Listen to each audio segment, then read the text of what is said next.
Welcome back. All right, across the country, power bills are rising, and our electric bills are expected to keep climbing this summer along with those hot temperatures.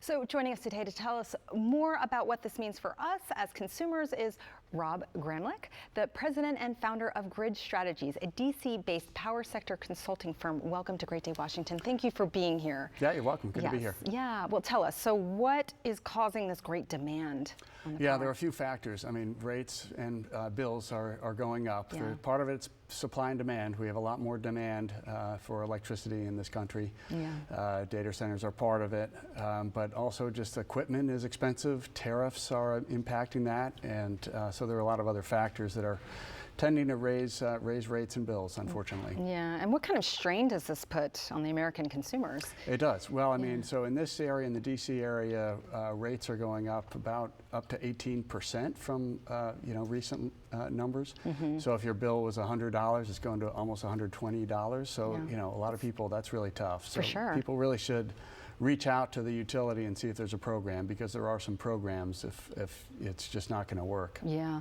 Are some states across the country more affected or impacted than others? Yes, it's kind of the supply and demand in each region. This region, the whole Mid-Atlantic, does have a lot of growing demand. Texas is another hot spot. Mm-hmm. There's some other hot spots around the country, but where there's a lot of growing demand, and it's just hard to get equipment, it's hard to get aluminum and steel.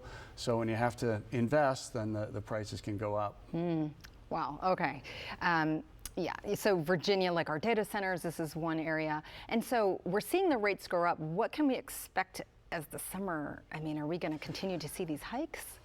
Yeah, well, so I think the main increase just happened in terms of the rate, but every consumer is in charge of how many kilowatt hours they use each month. So you should look at ways to reduce that. Now's a good time if you were thinking about replacing that air conditioner with a new modern energy efficient one. Now is the time. Okay, so that's one great tip, because it's sort of bleak to think that our power bills are going to keep going up. But tell us some more things that people can do.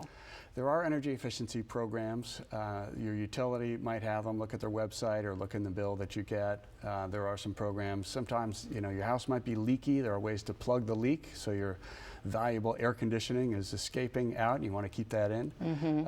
Shades, drapes, things like that can help in the hot summer months. And then of course the never-ending battle within every household of what do you set that thermostat level at? Yes. That matters. A couple of degrees up, maybe just at certain times of day, that can help a lot. Okay, so you're the guy in the know, Rob. So what's going on in your household? What do you set it? Well, basically, I lose that battle. But no, I do, persuade the family to get it up to 77 or so. And, oh boy, that's tough. It's so hot, yeah. Yeah, most people want it a lot lower than that. Yeah. I know my husband set it at 75, and I was like, no.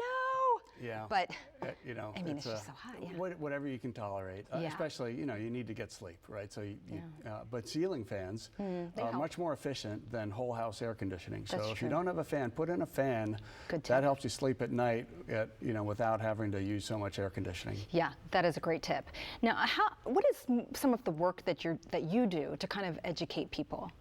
Well, I work mostly on these kind of regional markets. I mean, the transmission system and the power markets, all those costs flow through to ultimate customers, right? But there are so many opportunities to do that regional infrastructure more efficiently.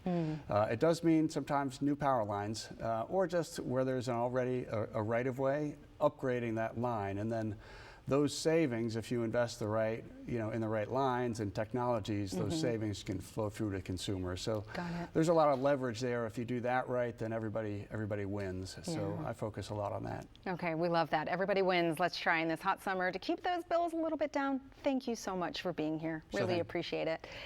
You can visit the Grid Strategies at llc.com.